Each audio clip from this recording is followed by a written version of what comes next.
But it so happened when Sanballat heard that we were rebuilding the wall, that he was furious and very indignant, and mocked the Jews.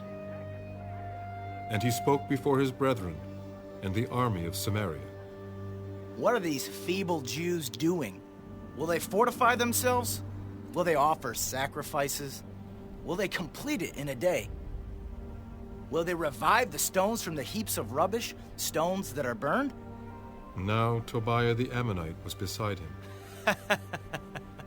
Whatever they build, if even a fox goes up on it, he will break down their stone wall. Hear, O our God, for we are despised. Turn their reproach on their own heads, and give them as plunder to a land of captivity.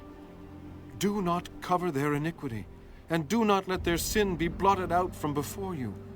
For they have provoked you to anger before the builders.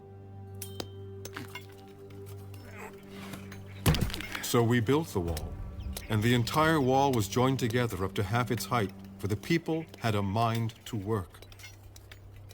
Now it happened, when Sanballat, Tobiah, the Arabs, the Ammonites, and the Ashdodites heard that the walls of Jerusalem were being restored and the gaps were beginning to be closed, that they became very angry, and all of them conspired together to come and attack Jerusalem and create confusion. Nevertheless, we made our prayer to our God, and because of them we set a watch against them day and night. Then Judah said, The strength of the laborers is failing, and there is so much rubbish that we are not able to build the wall. And our adversaries said, They will neither know nor see anything till we come into their midst and kill them and cause the work to cease.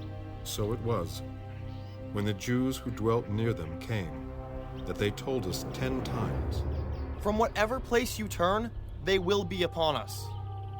Therefore I positioned men behind the lower parts of the wall, at the openings, and I set the people according to their families, with their swords, their spears, and their bows.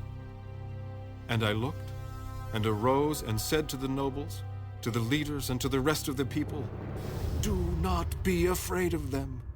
Remember the Lord, great and awesome, and fight for your brethren, your sons, your daughters, your wives, and your houses. And it happened when our enemies heard that it was known to us, and that God had brought their plot to nothing, that all of us returned to the wall, everyone to his work. So it was, from that time on, that half of my servants worked at construction, while the other half held the spears, the shields, the bows, and wore armor, and the leaders were behind all the house of Judah. Those who built on the wall, and those who carried burdens, loaded themselves so that with one hand they worked at construction, and with the other held a weapon. Every one of the builders had his sword girded at his side as he built, and the one who sounded the trumpet was beside me. Then I said to the nobles, the rulers, and the rest of the people, The work is great and extensive, and we are separated far from one another on the wall. Wherever you hear the sound of the trumpet, rally to us there.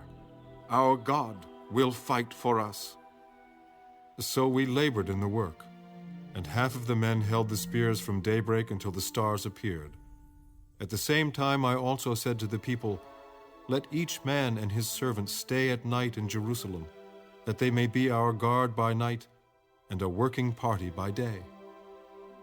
So neither I, my brethren, my servants, nor the men of the guard who followed me took off our clothes, except that everyone took them off for washing.